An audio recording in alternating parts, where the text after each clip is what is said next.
Martes 7 de febrero. El agente de santificación. ¿Qué nos dice en 1 de Corintios capítulo 6, verso 11? Tito capítulo 3, verso 5. Y Hebreos capítulo 13, verso 12, acerca de la santificación. 1 de Corintios capítulo 6, verso 11. Y esto erais algunos, mas ya habéis sido lavados, ya habéis sido santificados, ya habéis sido justificados en el nombre del Señor Jesús, y por el Espíritu de nuestro Dios. Tito capítulo 3, verso 5. Nos salvó no por obras de justicia que nosotros hubiéramos hecho, sino por su misericordia, por el lavamiento de la regeneración y por la renovación en el Espíritu Santo. Hebreos capítulo 13, verso 12. Por lo cual también Jesús, para santificar al pueblo, mediante su propia sangre, padeció fuera de la puerta. Nuestra santificación se logra por fe. Hebreos capítulo 11, verso 6. Y gracias al poder del Espíritu Santo. Segunda de Tesalonicenses capítulo 2, verso 13. Primera de Pedro capítulo 1, verso 2. El apóstol Pablo escribe, comillas, mas ya habéis sido lavados, ya habéis sido santificados, ya habéis sido justificados en el nombre del Señor Jesús y por el Espíritu de nuestro Dios. Cierre de comillas. Primera de Corintios capítulo 6, verso 11. Jesús produce en nosotros un crecimiento de toda la vida en santidad, produciendo el fruto del Espíritu en nosotros. Segunda de Corintios capítulo 3, verso 18. Escucha Gálatas capítulo 5, versos 16 y 17. ¿Qué nos enseña Pablo en estos versículos? Digo pues, andad en el Espíritu, y no satisfagáis los deseos de la carne.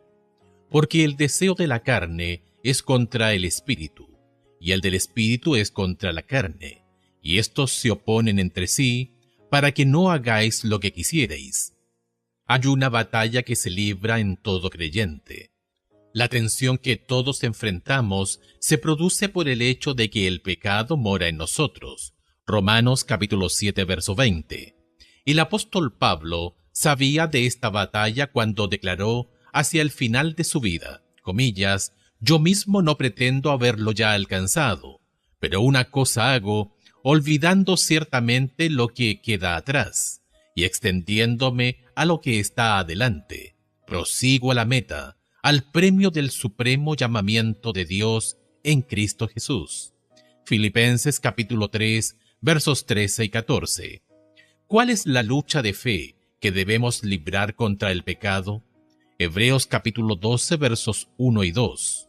Por tanto, nosotros también, teniendo en derredor nuestro tan grande nube de testigos, despojémonos de todo peso y del pecado que nos asedia, y corramos con paciencia la carrera que tenemos por delante, puesto los ojos en Jesús, el autor y consumador de la fe, el cual por el gozo puesto delante de él sufrió la cruz, menospreciando el oprobio, y se sentó a la diestra del trono de Dios.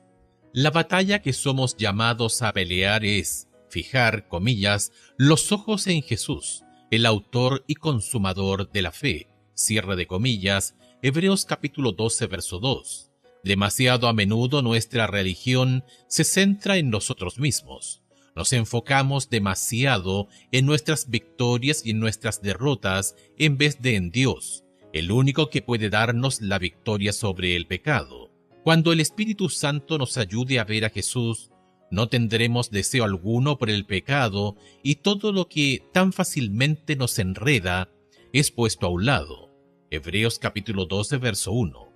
Pero cuando nos enfocamos en nuestros pecados y defectos, nos miramos a nosotros mismos en vez de a Jesús, esto nos lleva a una derrota fácil, porque al mirar nuestros fracasos, podemos desanimarnos con mucha facilidad.